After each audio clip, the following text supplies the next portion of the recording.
কি রান্না করেছো দেখাও। রান্না করেছি পেঁয়াজ কলি ভাজা, যেটা পাতে নিয়ে নিয়েছি, এই পেঁয়াজ কলি ভাজা। আর এখানে হচ্ছে এই যে কুচো চিংড়ির বড়া, রসুন পেঁয়াজ টিয়াজ দিয়ে কুচো চিংড়ির বড়া। এতগুলো যে নিজে নিয়েছো, আমাকে তো একটাও দাওনি। তোকে একটাই দেবো, একটাই খাবো। আর কি কি করেছো দেখাও। এখানে আছে কাটাপোনা মাছের সর্ষে দিয়ে ঝাল। আমাদের সর্ষে দিয়েই ঝালটা হয়, পেঁয়াজ দিয়ে ঝাল খেতে চায় না।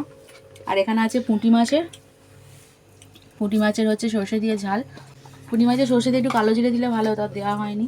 খেতেই ব্যস্ত, দেখাবে কি? আর এটা এই যে চিকেন কষা কষা।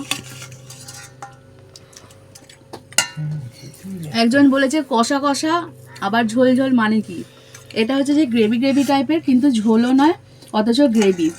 এটাকেই বলছে কষা কষা ঝোল ঝোল। একজন কমেন্ট করেছে, আমি ওই জন্য বললাম এটা কষাও নয় আবার ঝোলও নয়। তাই পুঁটি মাছের চাটনি টক। শুভ দুপুর, খেয়ে নি। আমার